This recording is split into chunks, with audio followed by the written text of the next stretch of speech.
It was good for me. I needed it. I guess out of everyone in my family, I never had that moment to cry about his death. Was the King of Pop's death really just an accident? Or was it part of something far more sinister? They called it an overdose. But what if that was only a fraction of the truth? Now, Janet Jackson has finally broken her silence, and what she reveals could shatter everything we thought we knew about Michael Jackson's final days. Why was he freezing before he died? Who cut the lights and disconnected the phones? And why did Michael confide in his sister, "They're going to kill me"? This isn't just the story of a fallen icon, it's a chilling trail of secrets, silence, and betrayal. Stay with us. What you're about to hear might change everything. For years, Michael Jackson's death was blamed on Dr. Conrad Murray and an overdose of propofol. Case closed, right? Well, wrong. And Janet Jackson is one of the many people who isn't buying it.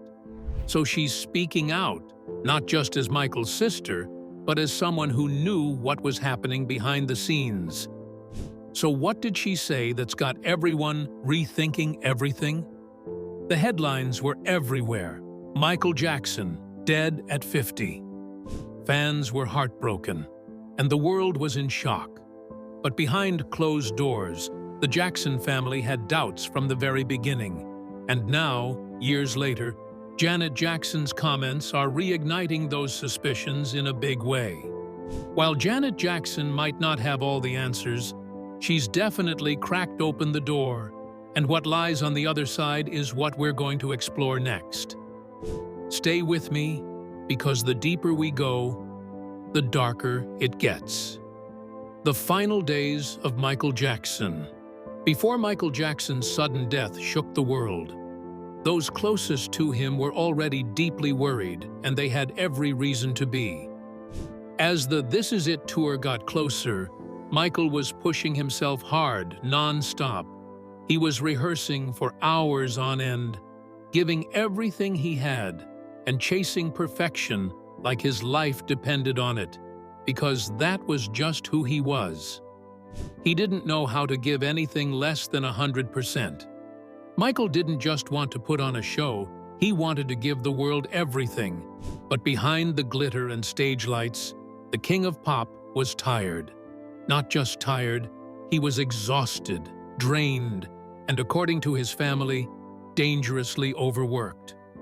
You see, the This Is It tour wasn't just another comeback, it was the comeback. It was supposed to be his grand return to the world stage after years of scandals, courtrooms, and media pressure. So naturally, because of that, the stakes were impossibly high. Michael had initially agreed to 10 shows, but the promoters ramped it up to 50. 50 full-scale performances at London's O2 Arena. Now that's not just ambitious, that's insane, especially for someone who, by that time, was very visibly struggling with his health. Reports from people inside the rehearsals say that Michael would sometimes skip meals, barely sleep, and often looked frail. Some described him as skin and bones. Others said he was constantly cold and wrapped in layers, even when everyone else was sweating under the hot lights. His energy would spike during certain routines, but then he'd crash just as fast. It was clear that this wasn't normal, nor was it sustainable, and his family noticed. They were watching it all unfold with growing concern, and Janet, who's always been protective of her brother, knew something wasn't right. Not long after Michael passed, Janet opened up in an interview, and you could hear the pain in her voice. She talked about how the family tried again and again to step in. "We tried intervention several times," she said, but he was very much in denial. This shows that it wasn't just a one-time thing. They kept trying. They saw him heading down a dangerous path, and they were scared. But it didn't matter how hard they tried, Michael just wouldn't let them get close enough to help, and it's not hard to understand why. Michael had the weight of the world on his shoulders. The pressure to deliver, the media constantly watching his every move, just waiting for him to slip up. He probably felt like if he pulled out, or even slowed down, everything he had ever worked for would fall apart. His image, his comeback, his legacy, everything was all riding on this tour. But here's where it gets even more heartbreaking. According to some insiders, Michael wasn't just physically weak, he was also emotionally worn down too. He had become isolated, surrounded mostly by handlers, managers, and people he hadn't known for long. Most of his longtime team members were suddenly out of the picture. His inner circle was shrinking, and his family felt like they were being shut out. It was like he was being pulled away from the people who actually cared about him. Janet actually alluded to this, that Michael wasn't in control of his own environment toward the end, that there were people around him who didn't have his best interests at heart. And when you combine that with the insane demands of a 50-show tour, a fragile physical state, and a growing sense of isolation, it paints a very different picture than what we saw on stage. But what if that isolation wasn't accidental? What if someone wanted it that way? Janet's about to reveal what really happened, and trust me, it's not what the headlines told you. Janet Jackson's revelations. When Michael Jackson passed away in 2009, the world was left in shock. The king of pop, gone at just 50 years old, and the official cause was said to be acute propofol intoxication. However, for his sister, Janet Jackson, the story doesn't end there. In the years following his death, Janet has opened up about her brother's struggles and the circumstances that led to his untimely demise. In an interview with ABC News' Robin Roberts, Janet didn't mince her words. She placed the blame squarely on Dr. Conrad Murray, Michael's personal physician. "He was the one that was administering," she said. "I think he is responsible."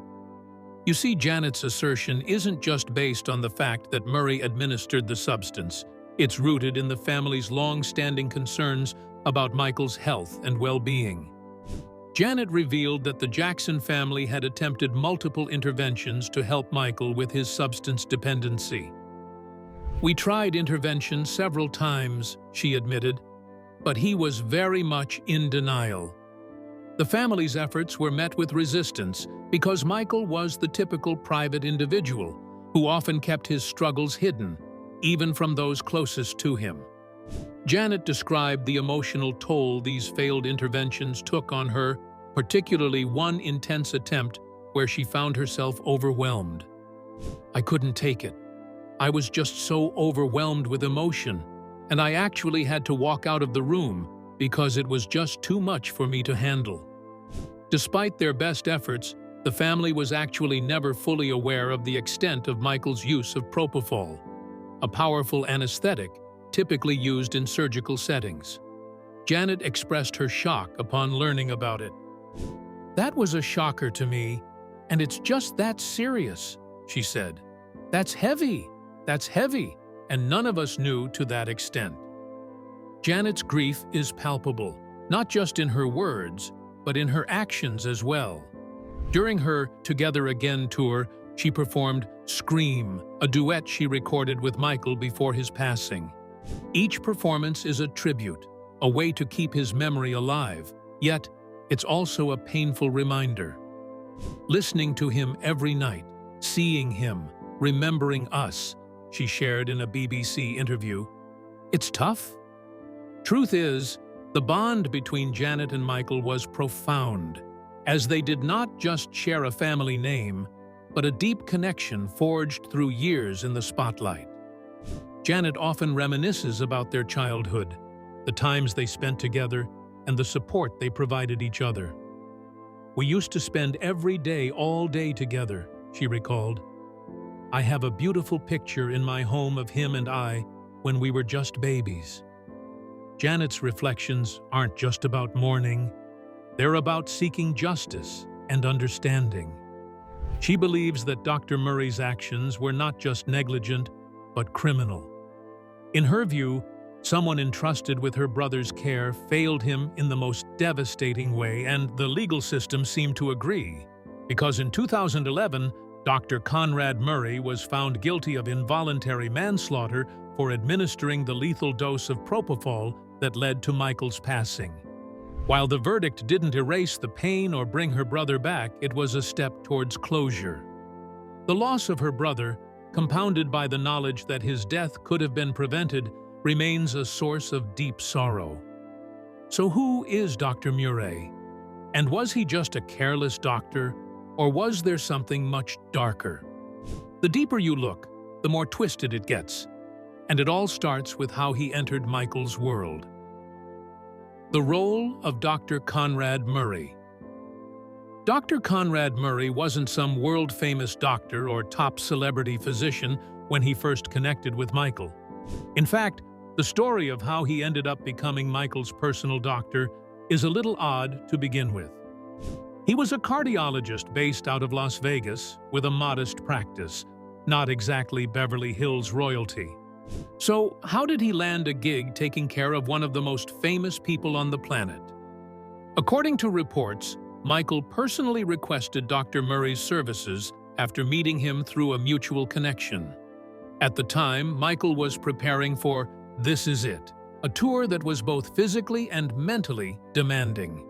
He wanted a doctor who would be available 24/7 and could travel with him, and that's how Murray came into the picture. He was offered $150,000 a month to take on the role, and let's be factual. A lot of doctors would have jumped at that chance with no questions asked, but it gets murky. Dr. Murray wasn't just giving Michael vitamins and checking his blood pressure.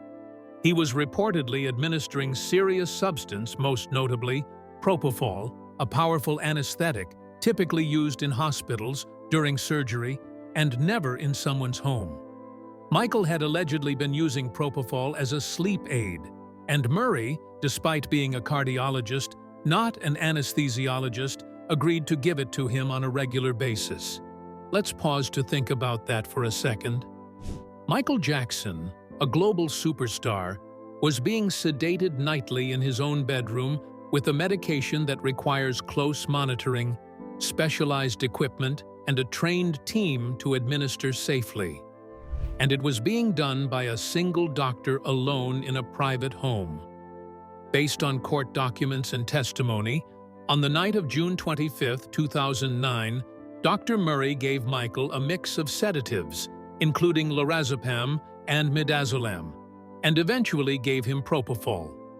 After giving him these powerful medications, Murray left the room. He claimed he was only gone for a few minutes, but when he came back, Michael had stopped breathing. Murray called 911 and tried to perform CPR, but it was already too late. The autopsy revealed that the cause of death was acute propofol intoxication. The combination of sedatives in Michael's system, along with the administration of propofol, shut his body down. Now, from a legal standpoint, that's where the hammer came down. In 2011, Dr. Murray was convicted of involuntary manslaughter, with prosecutors arguing that he acted with gross negligence by administering a high-risk medication without proper monitoring, failing to call emergency services immediately, and attempting to cover up what had happened. He was sentenced to 4 years in prison, but ended up serving only 2 due to overcrowding and good behavior. On the surface, it all seemed very straightforward. A reckless doctor, tragic result, justice served, however. Not everyone saw it that way. Some people, including members of the Jackson family, believed Murray was just a pawn, a scapegoat, someone who took the fall while the real puppet masters stayed in the shadows. After all, Dr. Murray wasn't the one who created the pressure cooker environment Michael was living in. He wasn't the one who booked him for 50 shows. He wasn't the one who isolated Michael from his family. He wasn't the one who had control of the estate. So why would he want to harm him? And why was he the only one held accountable?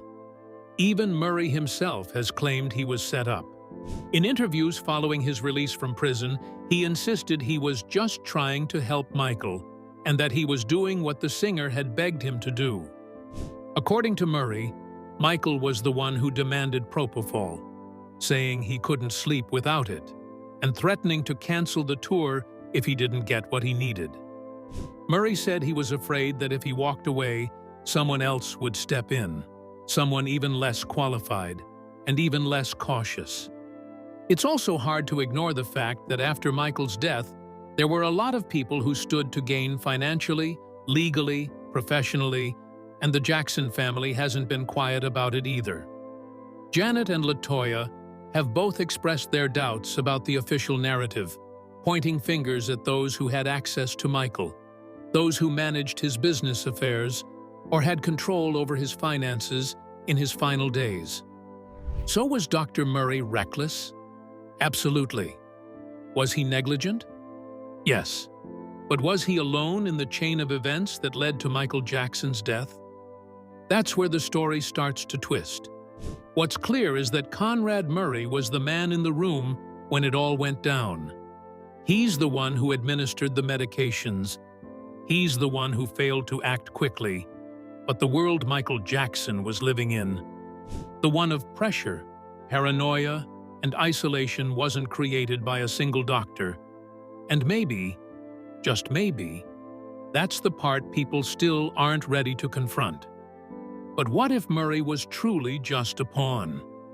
Because when you follow the money, the real story isn't about a doctor. It's about an empire worth slaying for. Financial motives and estate controversies. Let's get one thing straight, though. When Michael Jackson passed away, it wasn't just the loss of an icon.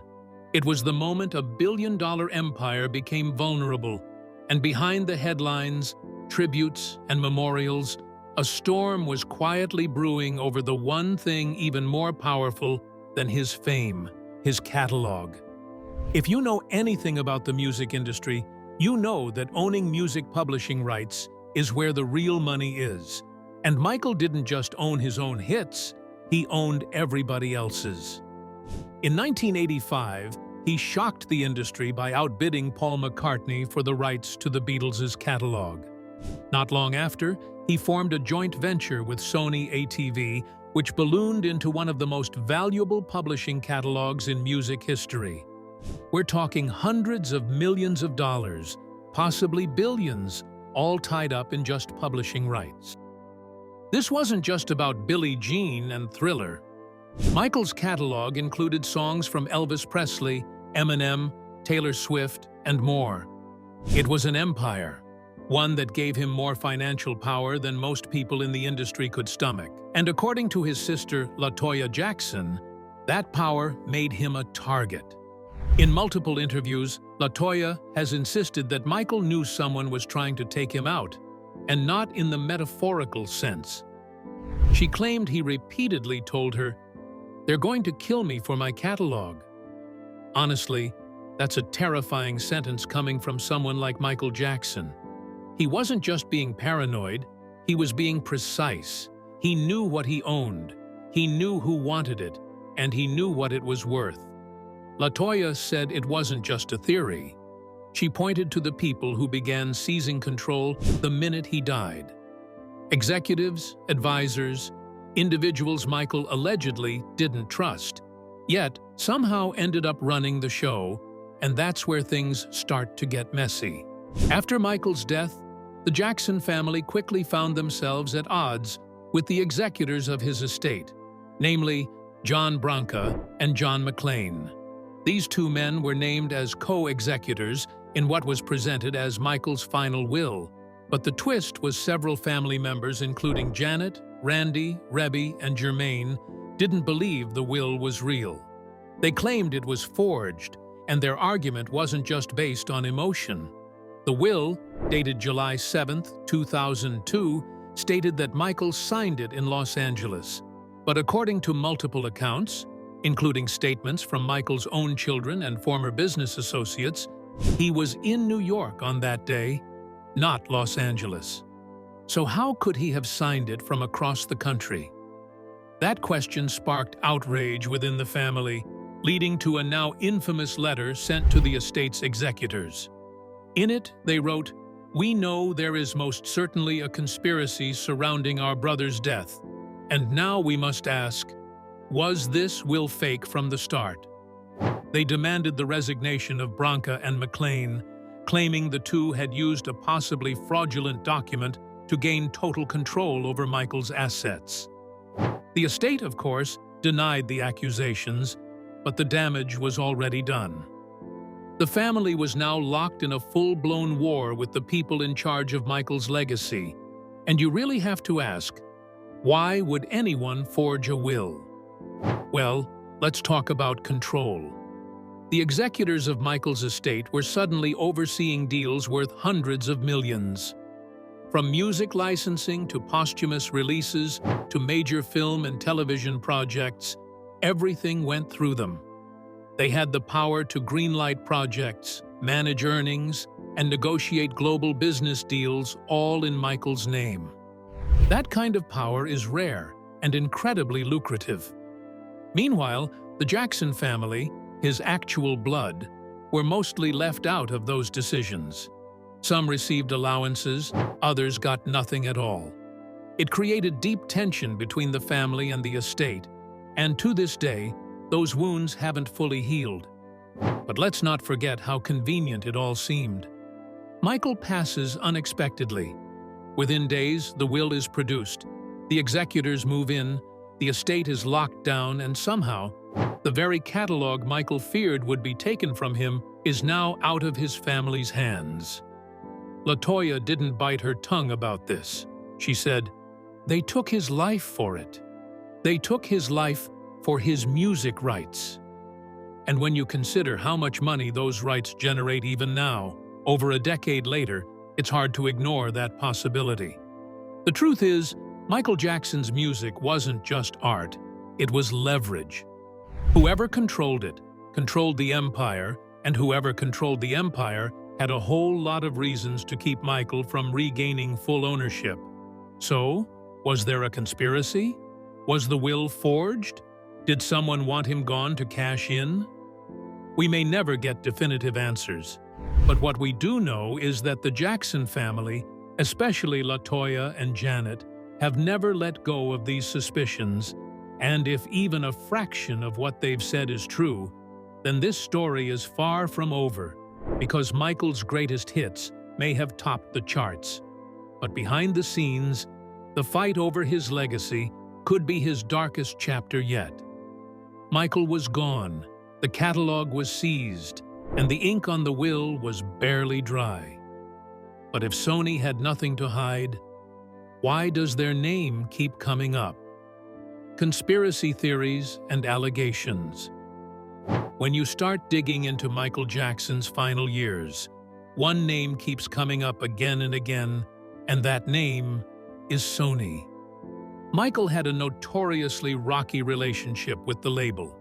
In the early 2000s, things went completely south, so much so that he publicly called out then Sony CEO Tommy Mottola, accusing him of racism, sabotage, and being, in Michael's own words, a devil. Yes, Michael Jackson really said that, in front of crowds and on camera. This wasn't just some impulsive celebrity rant. Michael believed firmly that people at the top of the industry were out to destroy him, not because of his personal scandals, but because of something way more valuable: ownership.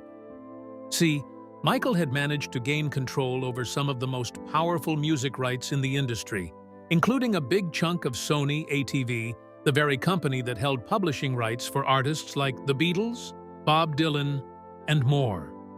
That kind of control made him dangerous to the wrong people. He wasn't just an artist. He was a businessman with power, and not everyone in the boardroom was thrilled about that. Now fast forward to the years leading up to his death. Michael was strapped for cash, isolated, and gearing up for a massive tour. He was trying to get back on top, but insiders say he was also looking for ways to regain even more ownership of his music, and break ties with those he no longer trusted. That included Sony. There are people, some fans, some even within his own family, who believe Michael's sudden death wasn't just a tragic accident, but something that had been building for years. A silencing, a takedown, a move to protect the interests of people who stood to lose billions if Michael reclaimed full control over his catalog. And if that wasn't wild enough, let's talk about the Illuminati rumors. We all know the internet loves a good conspiracy, but the Illuminati theories surrounding Michael Jackson are something else. Some believe that Michael was being watched, even threatened, by powerful secret societies because of his influence, their message, and his refusal to conform. They point to lyrics, music videos, and interviews as signs that he was sending out hidden messages, warnings, even about what was happening to him. One example that always comes up is the video for "They Don't Care About Us." The visuals are aggressive, rebellious, and full of symbolism. Another one example is "Black or White," where some claim he was criticizing racial power structures and global elites. He was speaking out in his own way, through his art, and if the theories are to be believed, that made him a target. Of course, there's no solid proof of any secret society involvement, but what is real are the people who believe it. Fans who see patterns, family members who say they heard Michael voice those fears himself, and perhaps the most chilling of them all is his daughter, Paris Jackson. In a 2017 interview with Rolling Stone, Paris didn't even hesitate when asked if she thought her father's death was planned. Her exact words were, "Absolutely, it was a setup." She went on to say, "All arrows point to that. It sounds like a total conspiracy theory. It sounds like some BS, but all real fans and everybody in the family knows it. It was a setup." She wasn't guessing. She was sure. And when you hear that coming from Michael's own daughter, years after his death, it hits differently. She talked about how her dad would often say he felt like people were out to get him, that he was paranoid, but also very clear about what he believed was happening behind closed doors. It's easy to dismiss these theories until you start connecting the dots. The industry feuds, the catalog battles, the sudden tour announcement, the questionable people surrounding him, the missed interventions, the erratic behavior, and ultimately, the one man in the room when he died. Michael Jackson wasn't just the king of pop.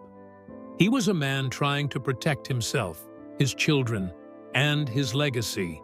And maybe he saw the end coming long before anyone else did. Seeking justice and legacy. Preservation. Even after all these years, the Jackson family hasn't stopped fighting for Michael. His death might have been ruled as the result of medical negligence, but for the people who loved him the most, that answer was never enough. From the very beginning, they've made it clear. They believe something deeper, darker, and more calculated was at play, and honestly, they haven't just spoken up, they've acted on it. After Dr. Conrad Murray's conviction, many people thought the case was closed, but not the Jacksons. That was just one piece of the puzzle. Janet, in particular, has carried the weight of her brother's legacy like it's her personal mission. While she's never gone full conspiracy theorist, she's never shied away from saying what needs to be said.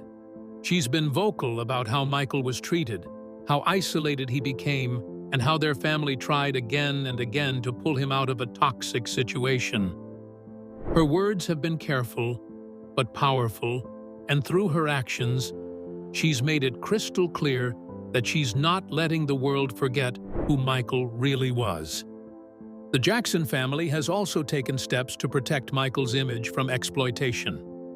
They've challenged deals made by the estate when they feel they're not in line with what Michael would have wanted. Janet knows this, and that's why she speaks with so much grace and thoughtfulness when she talks about him. She understands the responsibility that comes with being his sister. But more than that, She understands what it means to be a voice for someone who's no longer here to defend himself.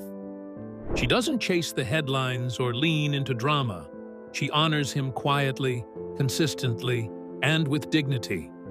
Whether it's through her music, her interviews, or her refusal to back down when it matters, Janet has become one of the strongest links between Michael's legacy and the truth he didn't get to finish telling. The Jackson family's fight for justice isn't over, and maybe it never will be. But as long as Janet's still performing, as long as fans are still listening, and as long as the people who really knew Michael keep speaking up, his story won't be rewritten by the people who tried to erase him. Was Michael Jackson's death truly a case of medical negligence, or the perfect cover-up for something far more sinister?